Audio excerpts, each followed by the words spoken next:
Assalamu alaikum everyone. We are here to support.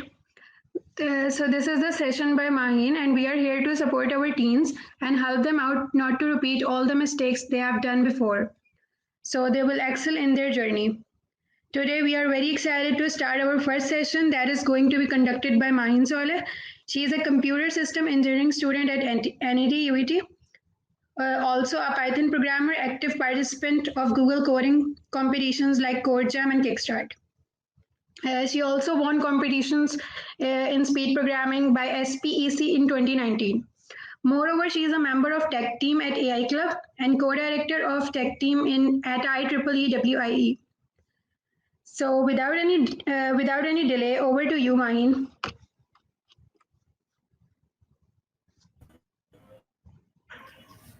Assalamu alaikum everyone. Thank you Sarah for the introduction. I hope you guys are fine.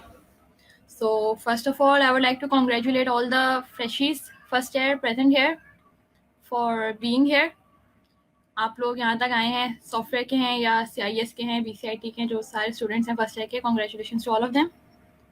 So let's start with it.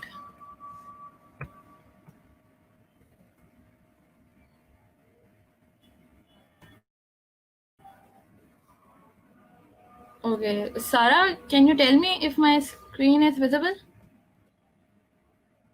No. Okay. Wait a sec. Share. Now it's visible. Is it visible now? Yes. Okay, fine. So this is the first series, first event of the 10-day series by Coders Place. First of all, my introduction, which has been given to you by Sarah, so I won't spend much time on this. I'm from CIS, third year, and I'm a Python programmer. I've been working with Android development for almost a year, and I'm also a part of the Udacity's Bertelsmann Scholarship Program.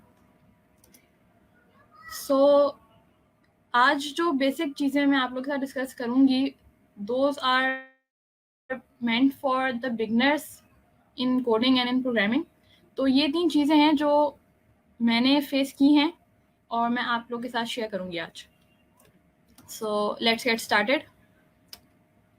अच्छा, पहली चीज़ जो आती है first year students के लिए, मैं कहूँगी कि आपने अपनी यूनिवर्सिटी की स्टडीज़ के साथ क्या-क्या चीज़ों पे फोकस करना है. तो देयर इज़ अ फैक्ट कि कोडिंग और प्रोग्रामिंग के 90% सॉल्यूशंस जो हैं वो इंटरनेट पर आसानी से अवेलेबल हैं. आपको जो कोडिंग असाइनमेंट्स मिलेंगे यूनिवर्सिटी की तरफ से वो भी 90% गूगल पर सब अवेलेबल है. ठीक है, तो अब जब सब कुछ गूगल पर है अवेलेबल, इंटरनेट पे सारे सॉल्यूशंस हैं, तो आपने क्या चीज़ सीखनी है, आपने किस चीज़ पे फोकस करना है. अच्छा, ये एक मीम है जो मैं शेयर करना चाहूँगी, just to give you an idea, कि syntax, data types, variables, control structures, किस तरह कोड करना है, किस तरह सॉल्यूशंस डेवलप करना है, सब कुछ इंटरनेट पे अवेलेबल है. तो बिगनर्स या लर्नर्स ये भी सोच सकते हैं कि भाई इतना टाइम हम सीखने पे क्यों स्पेंड करें, हम बस ये सीख लें कि किस तरह हमें चीज़ों को गूगल पे सर्च करना है, हमें मिल जाए. ऐसा नहीं है. आप लोग ने जिस चीज़ पे फोकस करना है ना, the thing which you need to work on is building logic and making algorithms.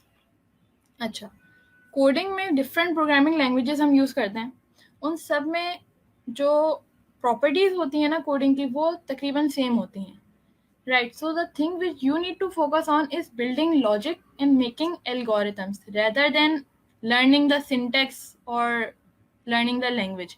वो चीज़ तो एक कंटिन्यूस प्रोसेस है. आप आज एक लैंग्वेज सीखोगे, कल आप दूसरी लैंग्वेज सीखोगे, दैट इज़ कंटिन्यूस. लेकिन जो मेन चीज़ है ना जिस पे आपने फोकस करना है, दैट इज़ मेकिंग एल्गोरिथम्स. अच्छा, एल्गोरिथम्स क्या होते हैं? बहुत सिंपल सी मैं डेफिनेशन दूंगी. स्टेप्स होते हैं एल्गोरिथम्स किसी भी टास्क को अचीव करने के लिए या किसी भी प्रॉब्लम को सॉल्व करने के लिए. जिस तरह एक कुकिंग रेसिपी होती है ना, कि एक पर्टिकुलर स्टेप्स होते हैं जिनको आप फॉलो करते हो तो आपकी डिश तैयार होती है. इसी तरह कोडिंग में भी ना, जब भी आप कोई टास्क करने जाते हो या जब भी आप कोई चैलेंज या प्रॉब्लम सॉल्व करने जाते हो ना, you should make certain steps. अच्छा, इसकी मैं एक एग्जांपल भी दिखाती हूँ. सपोज कर लें कि आपने फर्स्ट 5 नंबर्स जो हैं वो प्रिंट करने हैं, फाइन। तो जब भी आपके पास कोई क्वेश्चन है ना कोडिंग का, the first step should be to work on the logic. ठीक, आपने अपने माइंड में ये सोचना है कि ये प्रॉब्लम मैं किस तरह सॉल्व कर सकती हूँ। मल्टीपल मेथड्स अगर उस प्रॉब्लम के लिए अवेलेबल हैं तो उनमें से कौन सा बेस्ट मेथड है। डायरेक्ट कोडिंग कभी भी स्टार्ट मत करें। आई वुड सजेस्ट कि जब भी आपके पास कोई भी असाइनमेंट आए कोडिंग का या कोई भी प्रॉब्लम आए कोडिंग की, तो don't go for coding directly. पहले आप उस क्वेश्चन को एनालाइज करो, आप अपने माइंड में उसके स्टेप्स देखो कि क्या हो सकता है, and then you start coding, fine. तो अगर मैं कहूँ कि फर्स्ट 5 नंबर्स प्रिंट कराने हैं, तो पहला स्टेप तो ये हो सकता है, ठीक है बताती हूँ। पहला स्टेप तो हमारे पास ये हो सकता है कि हम ओके सॉरी इसको बाहर लेके जाओ, मैं अभी नहीं बता सकती मेथड कि मैं डायरेक्ट 5 प्रिंट स्टेटमेंट्स मेंशन कर दूं कि भाई ये पहले आप फर्स्ट प्रिंट करो, देन आप 2 प्रिंट करो, देन आप 3 प्रिंट करो, देन आप 4 प्रिंट करो, एंड देन आप 5 प्रिंट कर दो। लेकिन यही काम मैं इस तरह भी तो कर सकती हूँ कि मुझे नजर आ रहा है कि मेरे इस वाले कोड के अंदर एक रिपीटिशन हुई हुई है। क्या रिपीटिशन हुई हुई है कि प्रिंट के स्टेटमेंट में 5 दफा बार बार लिख रही हूँ, और चेंज क्या है, चेंज बस ये है कि 1 2 3 4 5 ये नंबर्स चेंज हो रहे हैं। तो एक तो मैंने लॉजिक ये डेवलप की। दूसरी लॉजिक क्या है कि 2 लाइनों में काम हो रहा है 5 लाइनों वाला काम। अब ये काम क्या है, अगर आप लोग को आइडिया हो फॉर लूप का, तो लूप मैं बेसिकली बता देती हूँ क्या होता है। Loop are just to repeat your code. अगर कोई पीस ऑफ कोड है वो आपको बार बार रन करना है तो आप उसको एक लूप में रख देते हो, फाइन। ये लूप क्या कर रहा है कि ये रेंज 1,6 का मतलब ये है कि 1 से 5 तक के नंबर्स ये लूप जो है वो सेलेक्ट करेगा, और वो नंबर्स हर दफा जब लूप रन होगा तो वेरिएबल आई के अंदर आके सेव हो जाएंगे, फाइन। 1 से 6 का मतलब ये होता है, मैं आपको बता देती हूँ, पाइथन का कोड है ये कि 1 से 5 तक के नंबर्स आएंगे लेकिन 6 नहीं आएगा। तो हर दफा जब ये लूप रन होगा ना, फर्स्ट टाइम जब ये लूप रन होगा तो 1 की वैल्यू वेरिएबल आई के अंदर सेव होगी और वो प्रिंट 1 कर देगा। सेकेंड टाइम आई के अंदर वैल्यू 2 आएगी और वो 2 प्रिंट कर देगा। तो इस तरह यही काम जो मैंने 5 लाइनों में करा था, 1 2 3 4 5 प्रिंट स्टेटमेंट्स देके, वो मैंने सिर्फ 2 लाइनों में कर लिया। तो ये एक बहुत ही सिंपल और बेसिक एग्जाम्पल है जिससे मैं आपको बताना चाह रही हूँ कि the thing which you need to focus on as a beginner in programming in coding is building logic and making algorithms. आप जो मैंने टास्क दिया था वो आप इस तरह भी कर सकते थे और वो आप इस तरह भी कर सकते हो। आपने देखना है कि आपके जो सोल्यूशंस अवेलेबल हैं वो कौन से उनमें से बेस्ट है, and then work on that, fine okay. अच्छा, इसके बाद मैं कुछ बेस्ट प्रैक्टिसेस कोडिंग की और प्रोग्रामिंग की शेयर करना चाहूँगी, which I have experience that these things should be taught to the beginners. अगर ये इनिशियल लेवल पर ही सीख ली जाए so it would be great. अच्छा, पहली चीज़ तो ये, what is a good code. अच्छा, ये मैं बताना चाहूँगी इस मीम से। ये कह रहा है कि भाई when I wrote this code only God and I understood what it did. ठीक, नाउ ओनली गॉड नोस। क्या मतलब, most of the time programming में ये होता है कि आपने आज जो एक प्रोग्राम पूरा बनाया वो आप 1 महीने बाद या 1 हफ्ते बाद दोबारा आप उस पर काम कर रहे हो, फाइन। एक ही साथ बैठ के पूरा कोड या पूरी लॉजिक डेवलप नहीं करते। तो अगर तो आपके कोड की रीडेबिलिटी अच्छी होगी ना, तो आप 1 हफ्ते बाद दोबारा जब अपना कोड खोलोगे ना आपको समझ में आएगा कि आपने क्या लिखा है। लेकिन अगर आपने अपना कोड जो मैंने लिखा है उसकी रीडेबिलिटी अच्छी नहीं है, तो 1 हफ्ते बाद 1 महीने बाद आपको अपना ही काम जो है ना वो समझ में नहीं आ रहा होगा, and this is a very bad thing. You guys need to work on this. अब ये काम आप अचीव किस तरह कर सकते हो कि अच्छा कोड इस तरह का कि जो आपने कोड लिखा है अगर आप उसको 1 महीने बाद दोबारा खोलो तो आपको समझ में आए, या आपने जो कोड लिखा है वही सेम कोड आप अपने दोस्त को दो तो उसको समझ में आ रहा हो कि आपने काम क्या किया। इसके लिए मैं 3 पॉइंट्स शेयर करना चाहूँगी। फर्स्ट इज वेरिएबल के नेम्स। प्रोग्रामिंग में अभी आप जो फर्स्ट ईयर के स्टूडेंट्स हैं उनको जब लेक्चर्स दिए जाएंगे तो most of the time teachers would be using variable names like ABC XYZ PQR। अच्छा, चीज़ों को समझने के लिए लाइक इनिशियल लेवल पे प्रोग्रामिंग सीखने के लिए, सिंटैक्स सीखने के लिए तो ये वेरिएबल नेम्स सही हैं, लेकिन जब आप पर्टिकुलर सोल्यूशंस डेवलप कर रहे होगे ना, आगे प्रोजेक्ट्स कर रहे होगे, ग्रुप में ही कर रहे होगे मोस्टली, तो उसमें ये वेरिएबल नेम्स आप लोग ने यूज़ नहीं करने। एग्जाम्पल मैं एक देती हूँ जो नज़र आ रही होगी होपफुली। मैट्रिक्स मल्टीप्लिकेशन का आपको कोड लिखना है। मैट्रिक्स की मल्टीप्लिकेशन है, 2 मैट्रिक्स तो होंगे ऑब्वियसली, ठीक, और उन 2 मैट्रिक्स को आपने 2 वेरिएबल्स में सेव करना है। एक ऑप्शन ये है कि आपने डायरेक्ट कोडिंग स्टार्ट किया, आपने वेरिएबल का नाम ले दिया, पहले वेरिएबल का नाम ए, उसके अंदर मैट्रिक्स 1 रख दिया, दूसरा वेरिएबल बी, उसके अंदर मैट्रिक्स 2 रख दिया। अब आप ये कोड कर तो लोगे, लेकिन अगर आपने यही सेम कोड अपने फ्रेंड के साथ शेयर करा, अब उसको क्या पता भाई मैट्रिक्स 1 फर्स्ट मैट्रिक्स कौन से वेरिएबल में है, सेकंड मैट्रिक्स कौन से वेरिएबल में। So this is not a good thing. You should always name your variables meaningfully. जैसे कि आपको ऑप्शन 2 में नजर आ रहा है कि मैंने पहले वेरिएबल को नाम दिया है मैट1, mat_1 means matrix 1, second variable mat_2। अच्छा, इसका मतलब ये भी नहीं कि लंबे लंबे वेरिएबल्स के नाम रख दिए जाए, मीन्स मैं पूरा लिख दूं मैट्रिक्स 1 मैट्रिक्स 2 या matrix 1 for multiplication matrix 2 for multiplication, ठीक। Second, comments. अच्छा, अब I think most of the students would know के व्हाट आर कमेंट्स, लेकिन फिर भी मैं बता देती हूँ। Comments are just one line explanation to your code, ठीक है। आप कोड जब लिखते हो ना, तो एक पर्टिकुलर सेट ऑफ कोड या पर्टिकुलर लाइंस ऑफ कोड क्या काम कर रहे हैं पर्टिकुलर। अब ये भी मैं एग्जांपल से समझाती हूँ। सेम एग्जांपल, मैट्रिक्स मल्टीप्लिकेशन का प्रोग्राम। इंटर तो सब इंटर में आई गेस मैट्रिक्स मल्टीप्लिकेशन सबने करी हुई होगी। तो उसमें हमारे पास क्या स्टेप्स होते हैं कि हमने पहले चेक करना होता है कि फर्स्ट मैट्रिक्स के रोज और सेकंड मैट्रिक्स के जो कॉलम्स है, number of rose of first matrix and number of columns in the second matrix should be equal. ये एक स्टेप होता है। दूसरा स्टेप मैंने बिल्कुल डायरेक्ट मेंशन कर दिया कि हमें मैट्रिक्स की मल्टीप्लिकेशन करनी है, मीन्स हमें अपना रिजल्ट कैलकुलेट करना है। और थर्ड स्टेप हमारे प्रोग्राम का क्या है कि हमें अपना रिजल्ट जो है वो डिस्प्ले कराना है, स्क्रीन पे शो कराना है।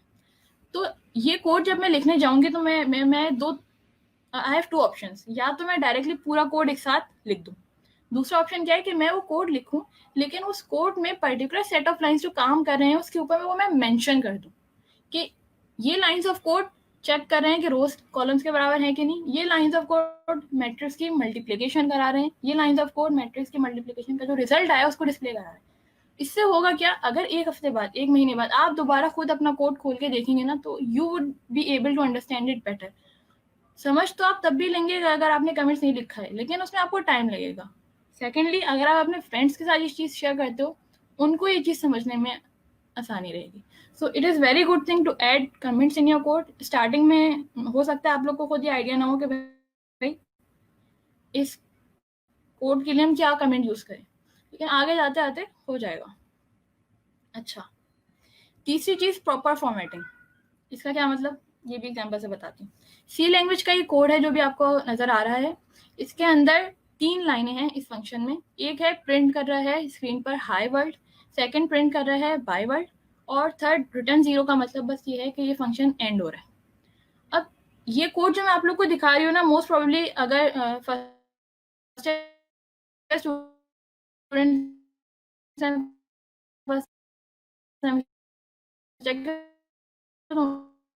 उनको ज़्यादा ये समझ में नहीं आ रहा होगा। पहला एक लाइन में लिखूं, रिटर्न 0 दूसरी लाइन में लिखूं, तो उसकी रीडेबिलिटी बढ़ जाएगी। इसकी रीडेबिलिटी अच्छी नहीं है। So this is not a good code. ये प्रैक्टिस फॉलो नहीं करनी। काम इससे भी हो जाएगा, ये कोड रन हो जाएगा, आउटपुट आपका सेम आएगा, बट इसकी रीडेबिलिटी अच्छी नहीं है। सो प्रॉपर फॉर्मेटिंग ये है कि भाई आपकी जो प्रिंट की स्टेटमेंट थी ना, उनको आपने एक साथ रखा, आपका जो फंक्शन एंड होने का काम था आपने उसको एक साथ रखा अलग। So this is good formatting. लेकिन अब इसका मतलब ये भी नहीं कि मैंने कहा कि आपने अपने कोड में स्पेसेस देने हैं, नेक्स्ट लाइन देनी है, तो इसका मतलब ये भी नहीं कि आप इस तरह का कोड दे दो कि हर लाइन के बाद एक स्पेस आ रहा है। एक्स्ट्रा स्पेसेस भी नहीं डालने, अप्रोप्रिएट स्पेसेस देने, अप्रोप्रिएट गैप्स देने। Fine. So this is one of the best practices of coding. अच्छा, बग्स और एरर्स, ये तो आप लोग अब समझ लें, प्रोग्रामिंग में आ गए हैं तो आप लोग के दोस्त हैं, ठीक है। बग्स आपको हर जगह मिलेंगे, एरर्स आपके कोड में लाजमी आएंगे। जब भी आप कोड करते हो तो 90% ऑफ द टाइम आपका कोड फर्स्ट रन में नहीं चलेगा, उसके अंदर कोई ना कोई बग या एरर होगा और वो आसानी से नज़र भी नहीं आता। सिंटैक्स एरर होगा ना तो वो तो नज़र आ जाएगा, लेकिन जो लॉजिकल एरर्स होते हैं ना उनको देखने में टाइम लगता है, उस पर आपको अपना दिमाग लगाना होता है। तो अच्छा, बग्स मिल भी गए, एरर आपको पता चल गया, आपने उसको सही कर लिया, ये देखें अब we find the bug, bug मिल गया, वी फिक्स द बग, हमने उसको सही भी कर लिया। लेकिन अक्सर ऐसा होता है, बल्कि 90% ऑफ द टाइम ऐसा होता है कि आपने अपना एरर रिमूव करने के लिए कोड के अंदर जो चेंजेस की ना, उसकी वजह से 2-3 और एरर्स आ गए। सही। अच्छा, ये मैं बता क्यों रही हूँ, इसलिए बता रही हूँ क्योंकि as a beginner, as a starter, ये चीज़ें ना फ्रस्ट्रेट करती हैं स्टूडेंट्स को कि भाई हमारा कोड चल ही नहीं रहा, एक चीज़ को सही करी, दूसरी चीज़ ने गड़बड़ कर दी। तो आप लोग ने इससे घबराना नहीं है, डोंट गेट फ्रस्ट्रेटेड, इस चीज़ से सीखना है।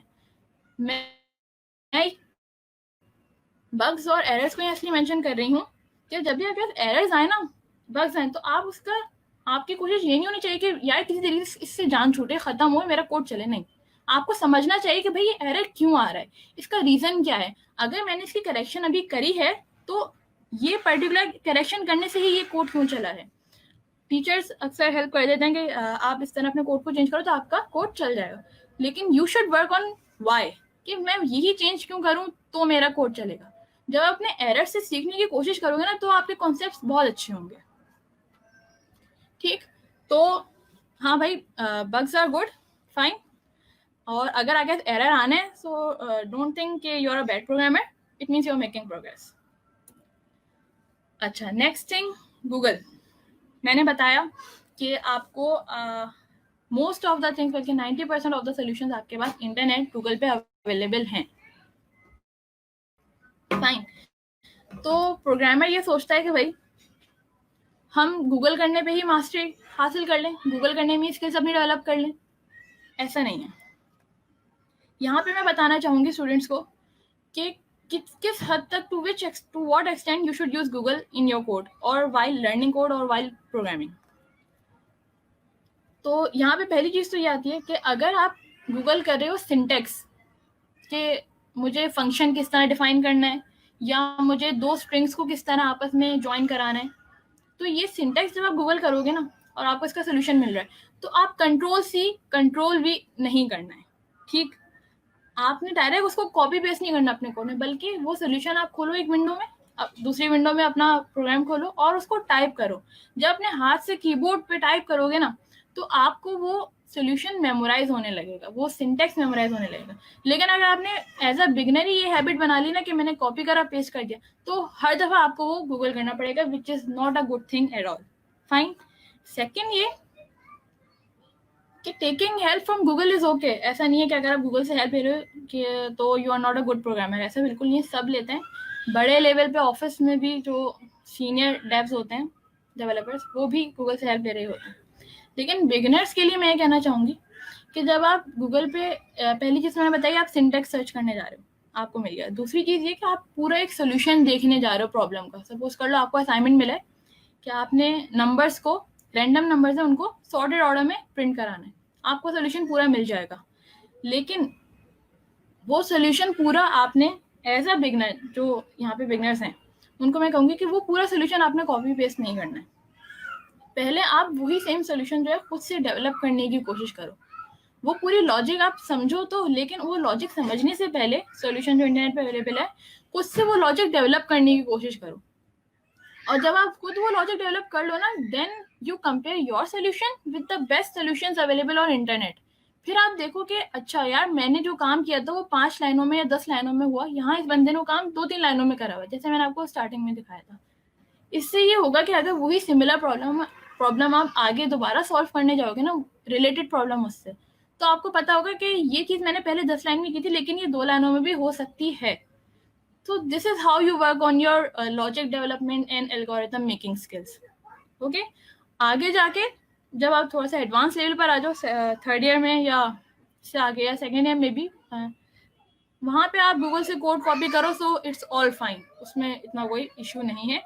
बट आपकी स्किल डेवलपमेंट को आपने, you should keep in mind के कॉपी पेस्ट सॉल्यूशन करने से आपकी स्किल डेवलपमेंट पे तो फर्क नहीं पड़ रहा, या आपको कोड जो है वो प्रॉपर समझ में आना चाहिए जो भी आप गूगल से कॉपी कर रहे हो। सिर्फ कॉपी पेस्ट वाली चीज़ नहीं होनी चाहिए। अच्छा, लास्ट पॉइंट है मेरा, शेयरिंग इज केयरिंग। क्या मतलब? यहाँ पे मैं ये कहना चाहूँगी कि वी ऑल नो कि जब हम कोई चीज़ सीखते हैं और सीखने का उसको दूसरों को सिखाते हैं ना, तो हमारी वो अंडरस्टैंडिंग और ज़्यादा उसकी इम्प्रूव होती है। तो यहाँ पे भी मैं ये कहना चाहूँगी, कोडिंग में, प्रोग्रामिंग में आप कोई लैंग्वेज सीखो या कोई स्किल सीखो, जब आप उसको सीखो ना तो आप उसको दूसरों को ज़रूर सिखाओ, अपने फ्रेंड्स को सिखाओ, अपने जूनियर्स को सिखाओ। उससे होगा क्या? उससे ये होगा कि आपको खुद आइडिया होगा कि आपकी अंडरस्टैंडिंग किस लेवल की है, आपकी अंडरस्टैंडिंग कितनी अच्छी है, और आपकी अंडरस्टैंडिंग में, कॉन्सेप्ट्स में क्या डिफेक्ट्स हैं, क्या चीज़ें हैं जिन पे आपको और मजीद काम करना चाहिए। ठीक है, अगर मैं एक ट्यूटोरियल देख के या बुक से या लेक्चर से समझ रही हूँ ना, तो समझ में मुझे आ जाएगा, मुझे लगेगा आ गया समझ में। लेकिन जब मैं दूसरों को समझाने जाऊंगी ना, वो मुझसे सवालात करेगा, क्वेश्चंस करेगा, तो मुझे आइडिया होगा कि अच्छा ये चीज़ तो मैंने समझी नहीं, इस चीज़ का तो मुझे आइडिया नहीं। तो दूसरों को सिखाने से ना इन रिटर्न आपकी अपनी लर्निंग जो है ना वो इम्प्रूव होगी। किस तरह सिखा सकते हैं? यूट्यूब पे ट्यूटोरियल्स बनाना आजकल बहुत कॉमन है, स्टूडेंट्स करते हैं। आप आगे जाओगे ना, आप most of you would be making tutorials of your own as well, I hope so. Fine.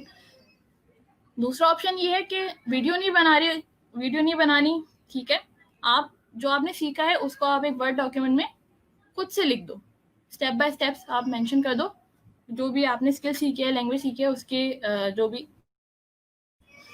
Learning outcomes हैं, या जिस तरह आपने उसको सीखा है, जिस तरह वो पर्टिकुलर काम हो रहा है, उसको आप इन रिटन मटेरियल लिख दो, उसको आप कहीं पब्लिश कर दो, या पब्लिशिंग ब्लॉग्स भी काफ़ी अवेलेबल हैं इंटरनेट पे, यू गाइस विल नो आगे जाके जब आप काम करेंगे। तीसरा ऑप्शन है कि ना लिख रहे हैं, ना दोस्तों को ना वीडियो बन रही है।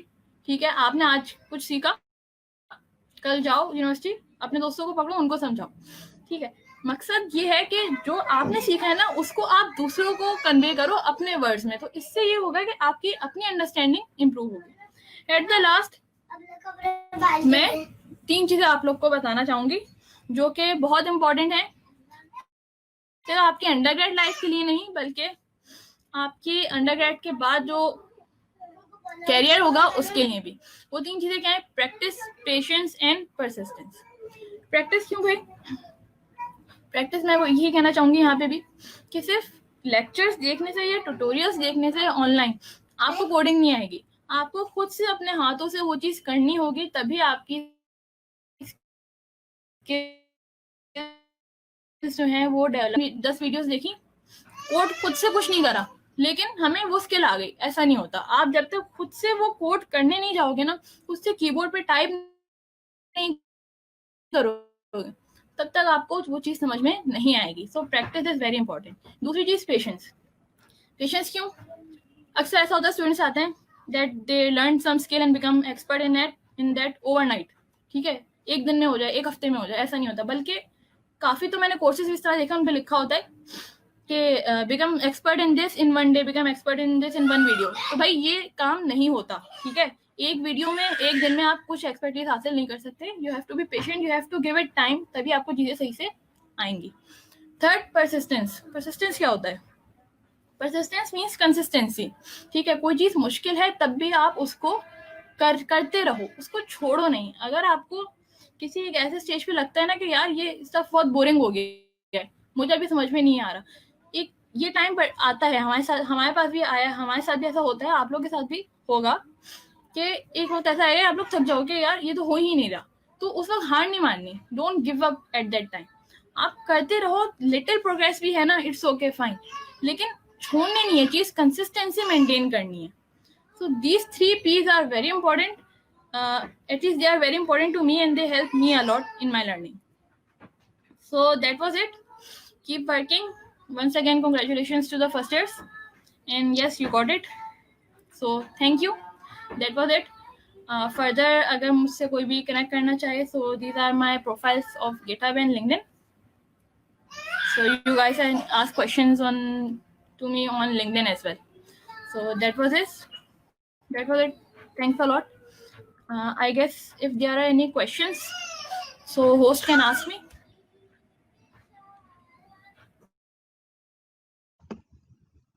So if you have any question, do write in the comment box. So next we have Huzaifa Ahmed. Again, we are here to support our teens and help them out to repeat all the mistakes that they have done before, and so that they will excel in their journey. So we are excited to start our first session now, Huzaifa. Now Huzaifa is going to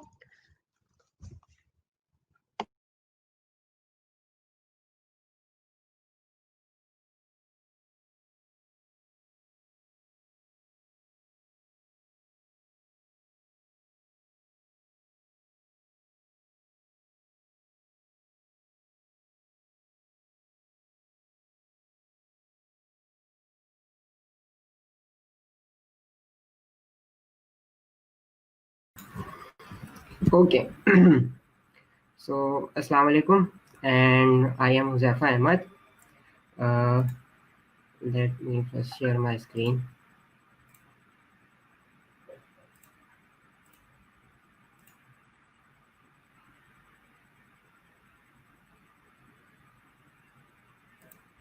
So, is the screen visible?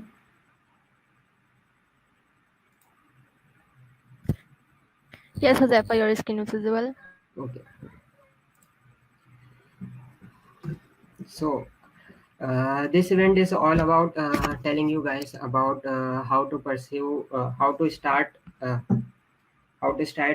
your university life, and tell you all the mistakes that we made, and to provide you a guideline in order that so ताकि आप लोग वो गलतियां ना करें जो हमने करी। अच्छा, तो ये इवेंट का नाम है टेक्स्टार्ट, कोडर्स प्लेस इसे ऑर्गेनाइज करवा रहा है, और मैं आपका दूसरे स्पीकर हूँ हुज़ैफा अहमद। सो ये मेरा एक छोटा सा इंट्रोडक्शन है। वैसे तो आपको पेज पे इंट्रोडक्शन मिल गया होगा, मगर मैं यहाँ फिर से बता देता हूँ। So I am from CIS third year and currently working as a data scientist at Al Nafi, and I have my skills in Python development, and I was one of the 600 recipients of Udacity Bursman Tech Scholarship. So I think we are good to go. Let's start.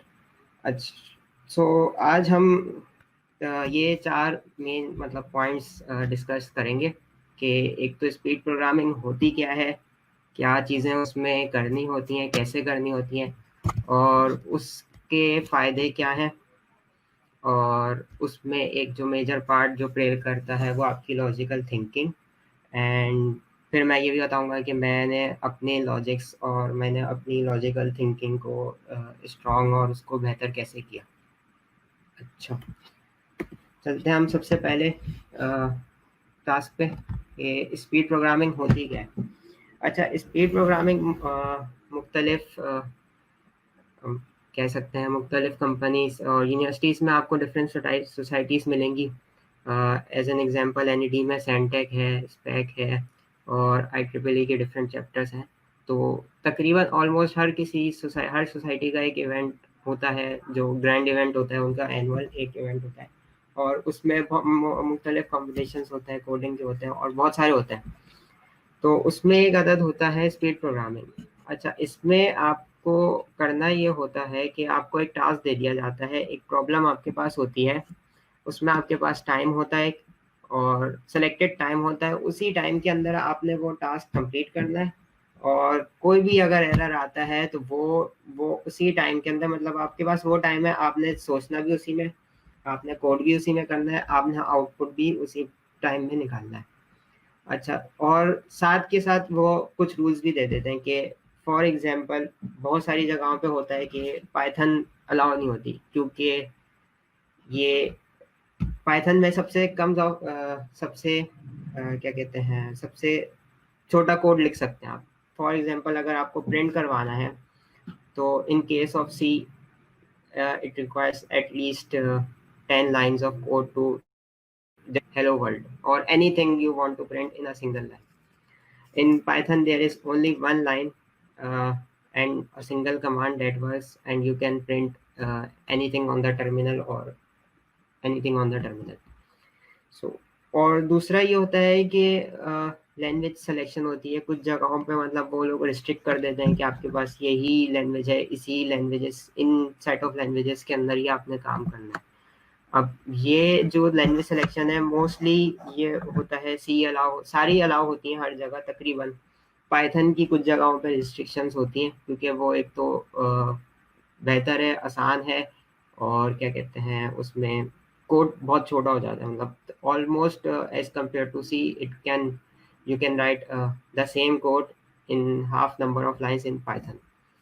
So ये होता है। और उसमें फिर आप मतलब जैसे multiple task वगैरह होते हैं तो उसमें आपको ये रिस्ट्रिक्शन नहीं होती कि आपने पहले टास्क में सी यूज़ कर ली, नेक्स्ट में आपने सी शार्प यूज़ कर ली, थर्ड में जावा कर ली, किसी में आपने PHP कर ली, तो वो रिस्ट्रिक्शन नहीं होती।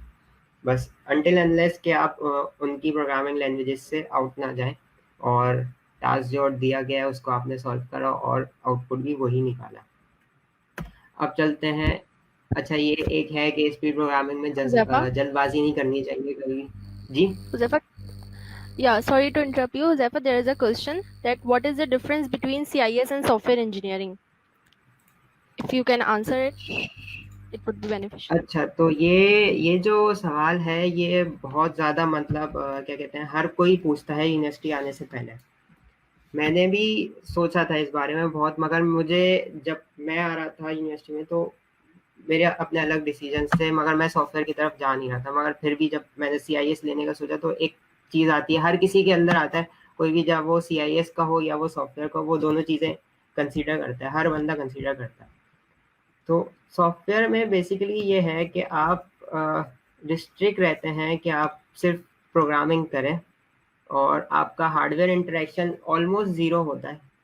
खैर वो कुछ सेलेक्टेड कोर्सेज होते हैं जिसमें जैसे इलेक्ट्रिकल इंजीनियरिंग के कुछ कोर्सेज होते हैं, उसमें थोड़ी बहुत इंटरेक्शन होती है, मगर एज सच जो सॉफ्टवेयर इंजीनियरिंग की जो फील्ड है ना, उसका अपना कोई हार्डवेयर नहीं है, उसका डायरेक्ट रिलेटेड पूरा सॉफ्टवेयर और प्रोग्रामिंग पे है वो। और CIS में ये है कि CIS stands for computer information system engineering. तो इसका मतलब ये आ जाता है कि आप एक कंप्यूटर इंजीनियर हैं, और इसमें आपको जाहिर सी बात है, जब आप एक कंप्यूटर इंजीनियर हैं तो आप कंप्यूटर के हार्डवेयर और वो कैसे काम करता है, माइक्रो प्रोसेसर्स कैसे काम करते हैं, उधर इंस्ट्रक्शंस कैसे रन होती हैं, ये सारी चीज़ें आती हैं। प्लस जब एक कंप्यूटर की बात हो रही है तो कंप्यूटर में भी सॉफ्टवेयर यूज़ होते हैं, तो उधर भी प्रोग्रामिंग आएगी।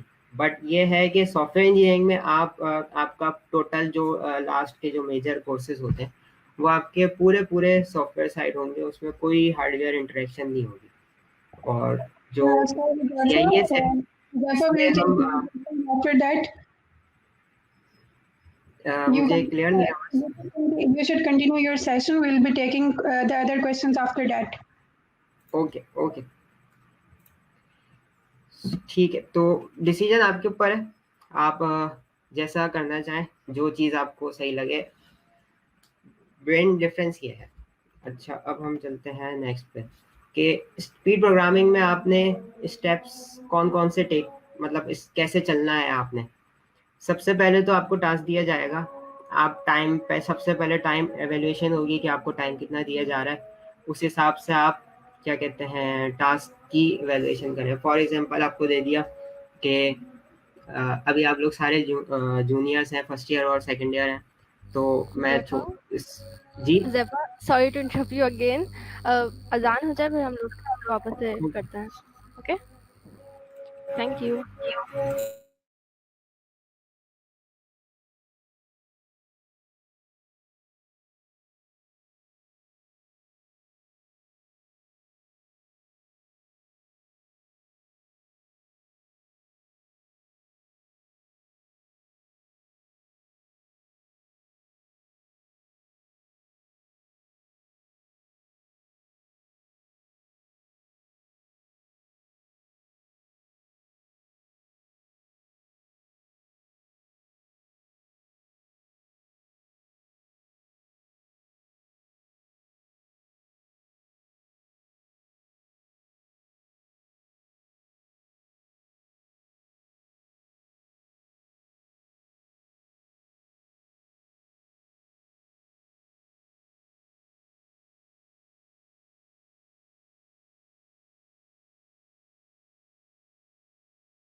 अच्छा, तो अब हम फिर से स्टार्ट करते हैं, अजान ख़त्म हो गई है।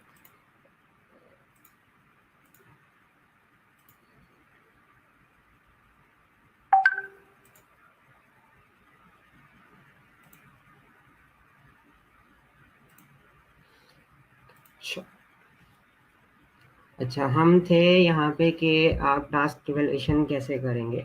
इसमें बहुत सारी चीज़ें होती हैं, आपको दिया गया है एक बिल्कुल बेसिक हम देते हैं कि आपको करवाने हैं 10 नंबर प्रिंट, मगर आप क्या कहते हैं, आपके पास उसमें कुछ रिस्ट्रिक्शंस हैं, या फॉर एग्जांपल सिंपल आसान उसमें ले लें कि एक और एग्जांपल है कि ये लिखिए।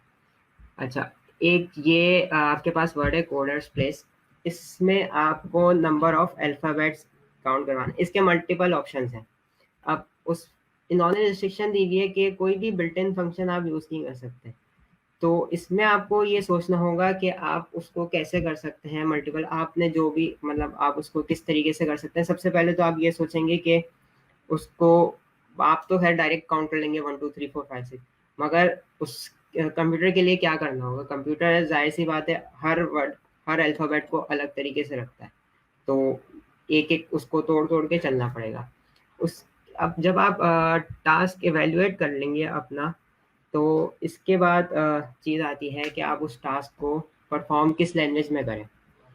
टाइम, ये मोस्टली टाइम के ऊपर डिपेंड है कि आपको टाइम कितना दिया जाता है। अगर आपके पास ज़्यादा टाइम है तो आप सी भी यूज़ कर सकते हैं। अगर आपके पास कम टाइम है, आपको लगता है कि आपको कम मतलब ज़्यादा टाइम लगेगा किसी और लैंग्वेज में एज़ कम्पेयर टू सी, तो आप किसी और लैंग्वेज में आपको ज़्यादा टाइम लगेगा तो आप दूसरी लैंग्वेज यूज़ कर लें, पाइथन यूज़ कर लें, सी की जगह कुछ भी यूज़ कर सकते हैं। फिर आप टाइम डिपेंडेंट है ये चीज़, प्रोग्रामिंग लैंग्वेज और जो भी क्राइटेरिया है उसके ऊपर डिपेंड करती है।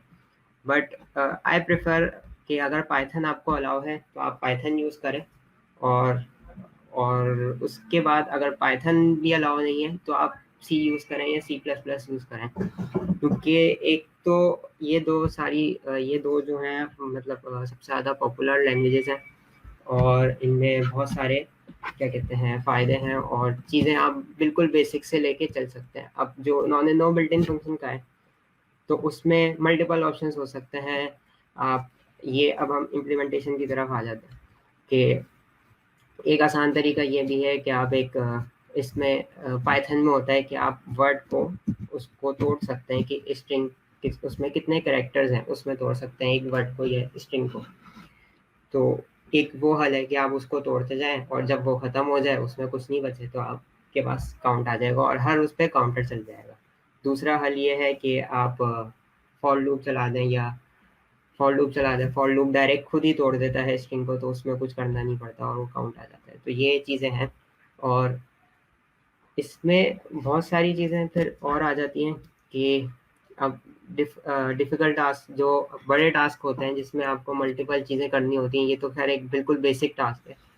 और जिसमें ज़्यादा मतलब जो कि कॉम्प्लेक्स टास्क होते हैं अगर वो आ जाते हैं स्पीड प्रोग्रामिंग में, तो एक तो आपके पास टाइम, उसमें आपको लगता है कि आपके पास टाइम कम है, मगर वो मोर देन इनफ होता है।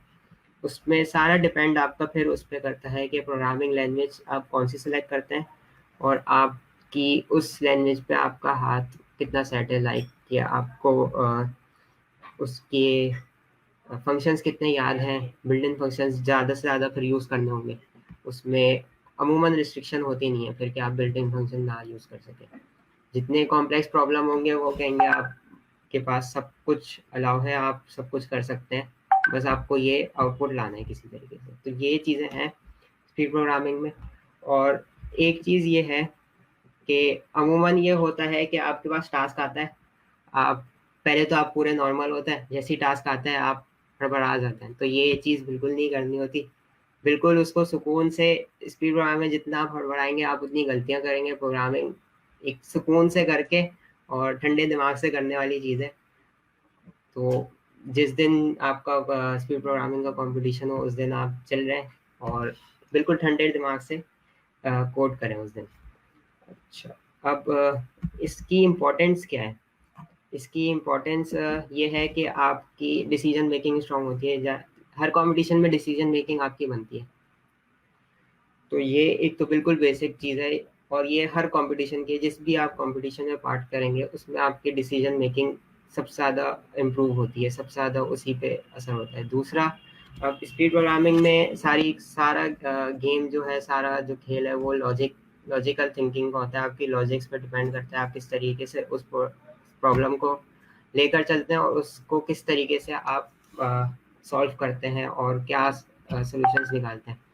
अच्छा, स्पीड प्रोग्रामिंग का एक जो स्पीड प्रोग्रामिंग या किसी भी कंपटीशन का आप ले लें, जो मुझे सबसे अच्छा फ़ायदा लगता है कि आप जब किसी इवेंट में जाते हैं ना, स्पेशली टू जूनियर्स, कि आप जब भी इवेंट में जाएंगे आपको कोई ना कोई एक्सपीरियंस बंदा मिलेगा, वो आपको मतलब गाइडेंस कर देगा और बहुत सारी चीज़ें फिर उसमें फ़ायदा हो जाता है आपका। तो जितने कॉम्पिटिशन्स में आप पार्ट लेंगे उतना आपका फ़ायदा होगा, आपको एक्सपीरियंस लोगों के साथ कनेक्ट होने का मौका मिलेगा, नेटवर्किंग बढ़ती है। तो ये तो मेन, ये भी एक बहुत अच्छा फ़ायदा है कि आपको स्पीड प्रोग्रामिंग या किसी कंपटीशन में क्यों पार्ट करना चाहिए। और स्पीड प्रोग्रामिंग का बेसिक ये है कि आप, और एक और चीज़ है जो कि जाहिर सी बात है, आप जब भी तेज़ सोचेंगे, तेज़ सोल्यूशन निकालेंगे, तो आपकी उसकी कोडिंग की जो प्रैक्टिसेस हैं और लॉजिक मेकिंग है, वो दोनों चीज़ें ये इंटरलिंक्ड हैं, तो ये भी इम्प्रूव होती है।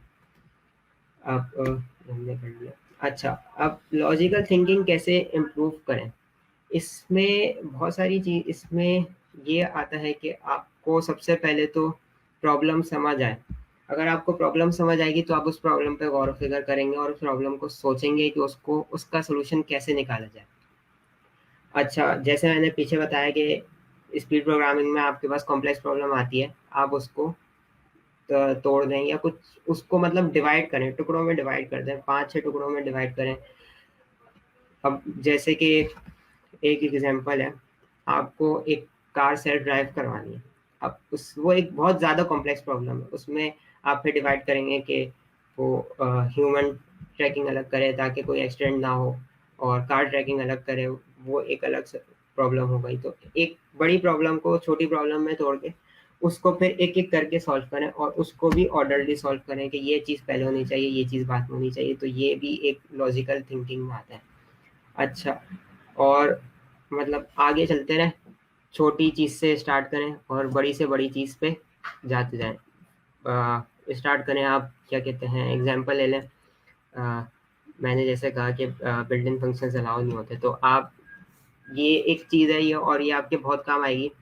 जितने भी बिल्ट इन फंक्शन है ना, कोशिश करें जो सबसे ज़्यादा आपसे यूज़ हो, पहले महीने या 1.5 महीने, जो भी सबसे ज़्यादा आप यूज़ करें उनका ना खुद कोड लिख लें। जैसे वो मैंने बताया आपको एग्जांपल में, लेंथ, उसका भी एक कोड है, वो फंक्शन है और वो डायरेक्ट एक लाइन का है, 3-4 वर्ड है और उसमें आ जाता है वो, और वो आपको बता देता है काउंट। तो वो खुद से लिखें। ऐसे बहुत सारे बिल्ट इन फंक्शन हैं, वो आपको खुद से लिखने पड़ते हैं बहुत सारी जगहों पे। तो वो जितना लिखेंगे उससे आपकी लॉजिकल थिंकिंग बढ़ेगी, और आपकी एक तो वो छोटी प्रॉब्लम्स होती हैं और वही बड़ी प्रॉब्लम्स में यूज़ होती हैं, तो वो उनके जो सोल्यूशन है वो बड़ी प्रॉब्लम्स में यूज़ होता है। तो उससे आपको बहुत फ़ायदा होगा। हर किसी का कोड देखें, वो आपका दोस्त हो, दुश्मन हो, आपको उसका कोड देखना है। कुछ भी करा हो उसने आपके साथ, आपको उसका कोड देखना है। जितना ज़्यादा आप इधर-उधर लोगों का कोड देखेंगे, उतने ज़्यादा आपको पता चलेगा कि इसने क्या चीज़ गलतियाँ करी हैं। कभी-कभार आप उसकी गलतियाँ पकड़ेंगे, कभी-कभार आप क्या कहते हैं, अपनी गलतियाँ पकड़ेंगे, जो कि आप फिर सीखेंगे उसके कोड से। उसमें कुछ Okay, Huzaifa, if you are done, so we should we start taking the questions? Just 5 minutes. और कोडिंग करते रहें, जितनी ज़्यादा कोडिंग करेंगे, जितनी ज़्यादा प्रोग्रामिंग करेंगे, उतना ज़्यादा लॉजिकल थिंकिंग होगी, बढ़ेगी और बेहतर होती जाएगी। और प्रोजेक्ट्स बनाएं, और मेक श्योर के प्रोजेक्ट्स में आप छोटे से शुरू करें भले, और एंड में आप ऐसी चीज़, सेमेस्टर प्रोजेक्ट्स आते हैं, हर सेमेस्टर कोई ना कोई प्रोजेक्ट होता है, तो वो आप ऐसा पिक करें जो कि आपकी पिछली स्किल से बिल्कुल डिफरेंट हो, ताकि आप नई चीज़ें सीखें, और उससे भी मतलब स्किल्स जितनी सीखेंगे, लॉजिकल थिंकिंग उसमें उतनी यूज़ होगी। प्रोजेक्ट्स में सबसे ज़्यादा यूज़ होती है कि आपको प्रॉब्लम खुद सोचनी होती है, आप प्रॉब्लम भी खुद सोचते हैं, उसका हल भी खुद निकालते हैं, तो वो एक अलग चीज़ होती है। प्रोजेक्ट्स में बहुत सीखने को मिलता है, तो मैं तो कहूँगा जितना ज़्यादा आप प्रोजेक्ट्स बनाएं उतना अच्छा है। अच्छा, एक चीज़ ये है कोडिंग में कि बहुत टाइम ये बहुत बार ये होता है कि आप स्टार्ट करते हैं कोड करना, 2 घंटे बाद आपके पास एक बग आता है, 3 घंटे बाद एक आता है, और एक सॉल्व होता है तो दूसरा आ जाता है। तो ये चीज़ें होते रहती हैं। बहुत ज़्यादा हो तो आप उसको छोड़ दें, भूल जाएँ कि कोई आपके पास सॉल्यूशन प्रॉब्लम थी, कोई कोड आपको करना था, अगले दिन उठा के देखें, वो अमूमन सॉल्व हो जाएगा। ऐसा कभी नहीं होता कि आप एक थोड़ा-सा रेस्ट लेके कोड करें तो वो क्या कहते हैं, ना हो आपसे सॉल्व। अच्छा, अब मेरी जो है, मैं तो बहुत सारी चीज़ें मतलब मैंने अपना कुछ यहाँ पे मेंशन इसलिए नहीं किया क्योंकि मुझे खुद नहीं पता कि मैंने क्या-क्या चीज़ें यूज़ करी कि मेरी लॉजिक मेकिंग बेहतर हो। स्टार्टिंग में मैंने मतलब आई थिंक कॉलेज से मैंने मतलब लाइन फॉलोइंग रोबोट्स के कॉम्पिटिशन्स में पार्ट किया। उसमें सबसे ज़्यादा मतलब वो बिल्कुल बेसिक मुझे लगता है कि अभी भी हर किसी को उसमें पार्टिसिपेट करना चाहिए कि आपको पता चलेगा कि एक रोबोट को अगर लाइन कैसे फॉलो करवानी है, आपको क्या चीज़ें यूज़ करनी है, क्या चीज़ें करनी है। तो एक वो चीज़ है, मतलब मैंने जो लॉजिक मेकिंग सीखी है ना, वो उसी से सीखी, और उसी चीज़ से फिर मैं बढ़ के आ गया। मैंने जैसे पीछे बताया कि आपको कैसे इम्प्रूव करना है, तो उसी चीज़ से मैंने सारी चीज़ें सीखी हैं। और अगर कनेक्शन किसी को कनेक्ट होना है तो ये मेरे कनेक्शन हैं, गिटहब की लिंक ये है और लिंक्डइन की लिंक ये है, आपको ये दे दी जाएगी अलग से, और मैंने यहाँ पे दिखा दी है, और इसका स्क्रीनशॉट ले लें अगर आपको लेना। ठीक है, let's go two questions. So Zafal, start from the first question. अच्छा, ये फातिमा सजाद का क्वेश्चन है कि do we need to learn some skills before opting for BCIT software and CIS. अच्छा, अगर आपके पास स्किल्स होंगी, आपका आपका पहला सेमेस्टर बहुत अच्छा निकल जाएगा। बहुत अच्छे से मुराद के स्किल्स में भी बिल्कुल बेसिक भी अगर होगी ना आपके पास, सिर्फ एक लॉजिक मेकिंग होगी, आपकी लॉजिकल थिंकिंग अच्छी होगी ना, आपका सेमेस्टर अच्छा निकल जाएगा। क्योंकि अमूमन जितने भी प्रोग्रामिंग के टास्क होते हैं, प्रोग्रामिंग के जितने पेपर्स होंगे, वो उसमें आपको सिर्फ लॉजिक बनानी होगी। कोड लिखने में कोई मुश्किल नहीं होता, सेट ऑफ कमांड्स होते हैं, वो हर कोई रट्टे लगा लेता है, और उसमें कोई मसला नहीं होता कि वो सेट ऑफ कमांड्स जो हैं वो याद हो जाएं, और नहीं याद होती, ऐसा नहीं होता, कभी भी याद हो जाती हैं। बहुत आसान होता है। पहला सेमेस्टर आपका जब निकलता है तो उसमें ही आप खुद ही सीख जाते हैं कि उसको कैसे कंटिन्यू करना है। तो सिर्फ बेसिक जो स्किल है ना, वो लॉजिकल थिंकिंग है, वो आपको आनी चाहिए। किसी भी आप प्रोग्रामिंग की फील्ड में जा रहे हैं, CIS है, सॉफ्टवेयर है, और BCIT है, इन सब जगह आपको लॉजिकल थिंकिंग ज़रूर आनी चाहिए। Next, do we have any more questions? Yes, we have another question.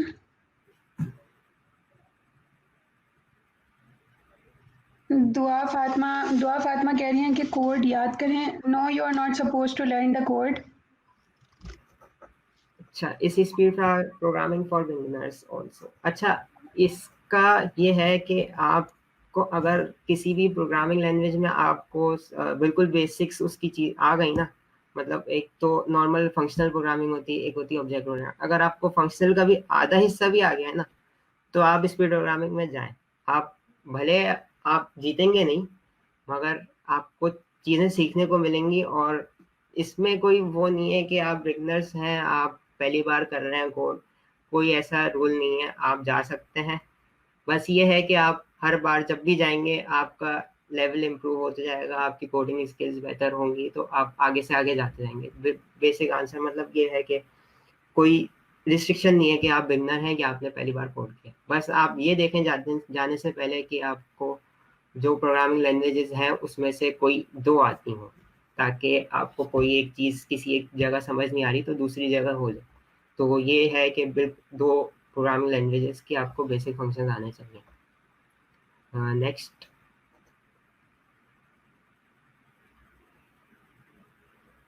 हाँ, हैकर रैंक एक बहुत अच्छा टूल है। इसमें फॉर बिगनर्स इस पे एक 30 डे का चैलेंज होता है। उसमें आप, उन्होंने खैर रिस्ट्रिक्शन नहीं लगाई हुई, मगर आप अपने उस पे मोटिवेशन पे लेके कि आपको सिर्फ पाइथन पे कोड करने हैं 30 दिन के चैलेंजेस, तो वो आप खुद मोटिवेशन करके और उसको सिर्फ पाइथन पे स्ट्रिक कर सकते हैं या सी पे कर सकते हैं तो उससे बेहतर हो जाएगी। और आप फिर से भी मतलब उसको कर सकते हैं, तो वो ऐसा होता है कि 30 दिन तक आपके पास रोज एक टास्क आता है। पहले आसान आते हैं और जितना जैसे एंड होते जाता है तो वो टास्क डिफिकल्ट होते जाते हैं, उनका डिफिकल्टी लेवल इंक्रीज होता जाता है। Next we have a question by Dua. NED के स्पीड प्रोग्रामिंग कंपटीशन में पार्टिसिपेट करना कैसे या दूसरी यूनिवर्सिटीज में जाना ठीक है? स्पीड प्रोग्रामिंग कॉम्पिटिशन्स तो हर जगह ही होते रहते हैं, एनईडी में भी होते हैं और अदर फास्ट यूनिवर्सिटी में भी होते रहते हैं, वहाँ के स्टूडेंट भी आते हैं। तो आई सजेस्ट कि हर यूनिवर्सिटी में जाओ और अच्छी बात है, उससे डेवलपमेंट अच्छी होगी, कॉन्फिडेंस लेवल इंक्रीज होगा और यूनिवर्सिटी के स्टूडेंट्स वगैरह के साथ बैठ के। हाँ बिल्कुल यही है कि हर जगह जाना चाहिए।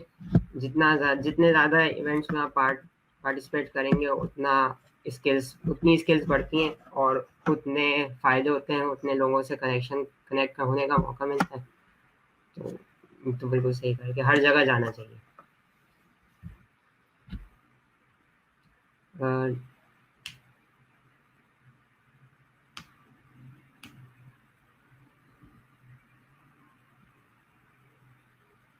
अच्छा, ये खैर पूरा सेशन इसी पे था। खैर मैं आपको फिर से एक छोटा सा ओवरव्यू दे देता हूँ।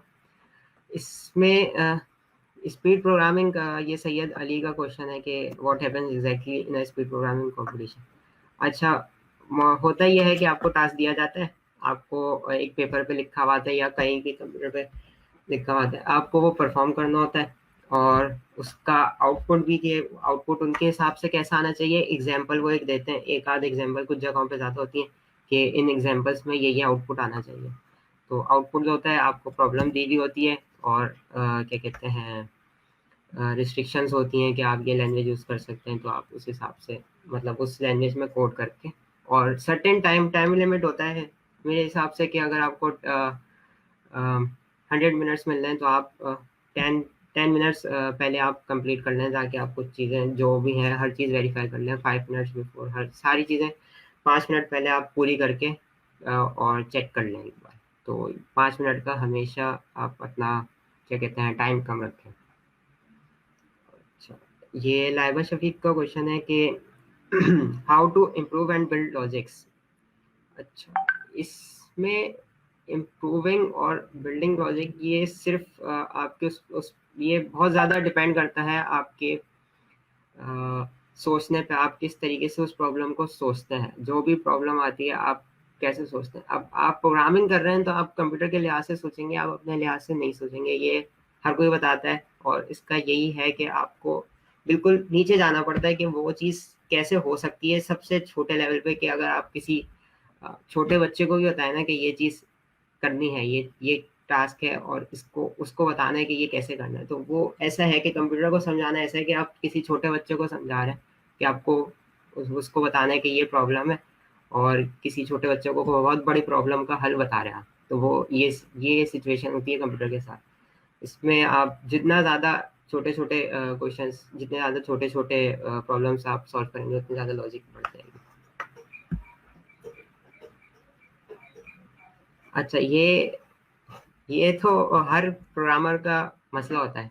मैं अमूमन 8 से 9 घंटे बाद, अगर 8 मैक्सिमम मेरा होता है कि मैं 2 घंटे लगातार बैठ के, अगर कोई एरर होता है तो 2 घंटे लगातार बैठ के उस पे देखता हूँ, सोचता हूँ। अगर नहीं होता तो मैं बंद कर देता हूँ, उसी दिन दोबारा देखता हूँ, और अगर फिर भी हल नहीं होता तो मैं बंद करके फिर मैं अगले दिन देखता हूँ। मैं कहता हूँ अब हो गया, जितना दिन ज़ाया होना था, अब अगले दिन पे जाएगा, अगले दिन सॉल्व होगा इसका। और मिस्टेक्स तो मतलब समझे होते रहती है, मतलब चलते वक्त हो रहा है, कोड हो रहा है, एक घंटा कोडिंग करी, उसमें से 50 मिस्टेक्स आ ही जाती है। तो वो ये तो होता है हर थोड़ी बार, ट्रायल एंड एरर बहुत होता है इसमें, लॉजिक मेकिंग में स्पेशली। Any more questions?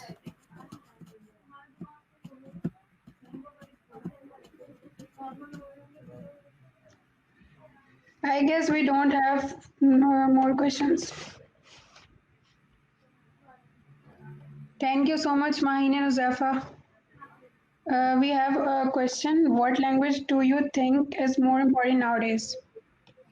अच्छा, इसमें मेरी पर्सनल प्रेफरेंस पाइथन है, क्योंकि मोस्टली आप जब भी आगे जाएंगे, आप डीप लर्निंग में जाएंगे, पाइथन मिलेगी आपको। आप डेटा एनालिस्ट, डेटा की तरफ जाएंगे, आपको पाइथन मिलेगी। पाइथन हर जगह है, किसी एक जगह नहीं है। मतलब पाइथन रिस्ट्रिक्टेड नहीं है कि पाइथन पे आप ये नहीं कर सकते, पाइथन पे आप सब कुछ कर सकते हैं। अगर आप सी लेते हैं, सी कुछ जगहों पे रिस्ट्रिक्टेड है। तो ये है कि मेरी पर्सनल प्रेफरेंस पाइथन की है। और मगर जब आप सेलेक्ट करें तो आप ये चीज़ ऐसे सेलेक्ट करें कि आपको आगे करना क्या है, आप उस पर सेलेक्ट करें। आप इस पर सेलेक्ट नहीं करेंगे, मैंने आपको बोला कि आप पाइथन कर लें, तो आप ये कोई वो नहीं है जवाब इसका। ये है कि आप आगे का देखें, आगे आपने क्या करना है, तो आप उस हिसाब से सेलेक्ट करें। We have another question too. When one should dive into frameworks, especially as JavaScript newbie developer? अच्छा, पर्सनली मुझे जावास्क्रिप्ट आती नहीं है, मगर हाँ मैंने जितने लोगों से पूछा है तो जावास्क्रिप्ट बहुत टाइम लेती है सीखने में। मतलब जावास्क्रिप्ट को मास्टर करने में या जावास्क्रिप्ट को मतलब उस पर हाथ सेट करने में बहुत टाइम लग जाता है। तो जब आपका लैंग्वेज में हाथ सेट हो जाए, आप फ्रेमवर्क्स पे चले जाएं, इसमें कोई वो नहीं होता कि टाइम कंस्टेंट होता है कि आप इतने टाइम बाद जाएं, इतने टाइम बाद जाना ज़रूरी है, ये कुछ नहीं होता। आप उस पर आ गए तो आप जा सकते हैं।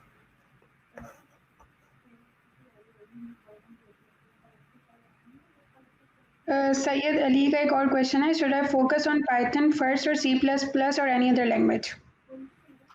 ये बिल्कुल उसी तरीके से डिपेंड करता है कि आपको आगे करना क्या है।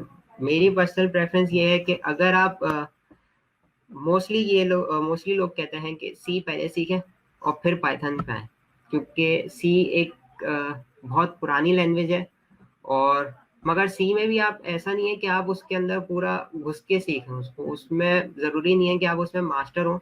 आप सी इतनी सीखें कि आपको उसके जो फंक्शनल प्रोग्रामिंग वाला पार्ट है, उसमें क्लासेस वगैरह, आप ऑब्जेक्ट ओरिएंटेड पे नहीं जाएं उसकी, आप उसकी फंक्शन साइड पे ही रहें कि उसमें पॉइंटर्स जो हैं, आप इतना सीखें कि आपको पॉइंटर्स यूज़ करने आ जाए, तो आप सी सीख गए। ये सी का रूल है कि आपको पॉइंटर्स सीखने, आप पॉइंटर्स आ गए तो आपको सी आ गए, फिर आप पाइथन पे आ जाए। मगर आप पाइथन भी पहले यूज़ कर सकते हैं, मगर फिर ये है कि अगर आप बाद में सी सीखेंगे तो आपको मुश्किल होगी। So Huzaifa, we have another question too. Scope of C, because before university I started to learn C and I have come a long way. सी का अब हर यूनिवर्सिटी मतलब क्या कहते हैं, आउटसाइड पाकिस्तान मोस्टली कुछ जगहों पे C++ यूज़ हो रही होती है, कुछ जगहों पे पाइथन यूज़ हो रही होती है, मगर मेजॉरिटी अब जो शेयर है वो पाइथन के पास है। तो सी का स्कोप ऐसा नहीं है कि बिल्कुल नहीं है, आपने मास्टर करिए, अगर आपने उसमें स्किल्स ली हैं तो वो आपको ज़रूर काम आएंगी। और जो पाइथन है वो बन ही, मतलब उसकी जो बेस है वो सी पे बनी है, उसकी जितनी भी चीज़ें हैं वो सी पे बेस्ड हैं, तो आपको उसका ज़रूर फ़ायदा होगा। ऐसा नहीं है कि बिल्कुल फ़ायदा नहीं होगा, सी के भी अपने फ़ायदे हैं, पाइथन के अपने फ़ायदे हैं। तो जितनी ज़्यादा सीखें उतना अच्छा है। बस मगर मास्टर एक पे रहें आप, कि आपको एक ऐसी लैंग्वेज हो जिस पे आपको कुछ भी दिया जाए आप वो कर लें। So there is another question too. If you know VB, is it going to help in Python? How much are they both similar? वीबी का मुझे नहीं पता कि ये होता क्या विजुअल है। बेसिक, अच्छा, virtual basic, Virtual visual basic, okay. कोई भी लैंग्वेज है वो आपको ज़रूर दूसरी लैंग्वेज अंडरस्टैंड करने में मदद करेगी। जैसे कि मैंने कहा कि सी है तो सी सीखेंगे, आपको पाइथन सीखने में ज़रूर हेल्प होगी, क्योंकि पाइथन जो है, पाइथन बिल्कुल सबसे आसान लैंग्वेज है, और उसमें सारी लैंग्वेजेस की जो चीज़ें हैं ना वो आपको मिलेंगी। उसमें सी के भी फंक्शंस मिलेंगे, कि सी की एग्जैक्ट चीज़ें मिलेंगी आपको, दूसरी की भी एग्जैक्ट चीज़ें मिलेंगी। आप कोई भी लैंग्वेज सीखें, आपको दूसरी लैंग्वेज में शिफ्ट होने में मुश्किल नहीं होती, कि आपकी लॉजिक मेकिंग आप पहली लैंग्वेज में सीख लेते हैं, दूसरी लैंग्वेज में फिर आप सिर्फ उसके फंक्शन सीखते हैं कि वो उसका फंक्शन क्या करता है। तो ऐसा कोई वो नहीं है कि आपको मुश्किल होगी।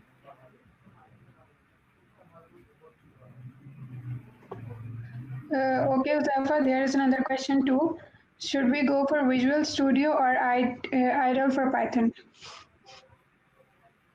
अच्छा, स्टार्ट में मैं रिकमेंड करूँगा कि आप पाइथन का आइडियली यूज़ करें, क्योंकि उसमें ये है कि आपको वो खुद फंक्शन लिख के नहीं देता, कि उसमें स्मार्ट सर्च नहीं है, आपने डाला डॉट और फिर आगे आप पी लिख रहे हैं तो वो आपको सबसे टॉप पे दे दे प्रिंट, वो आपको पूरा खुद लिखना पड़ता है। तो स्टार्ट में आप कम से कम भी 1 महीना आप यूज करें ताकि आपको उसके फंक्शंस याद होंगे, कौन सा फंक्शन क्या करता है। फिर आप किसी पे भी स्विच हो जाएं जिसका आपको एनवायरनमेंट अच्छा लगे उस पे स्विच हो जाएं, कोई ऐसा रिस्ट्रिक्शन नहीं है।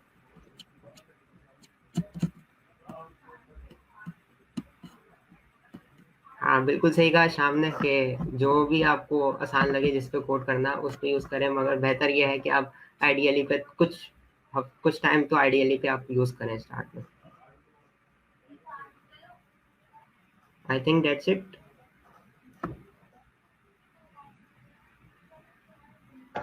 I think we don't have more questions. ठीक,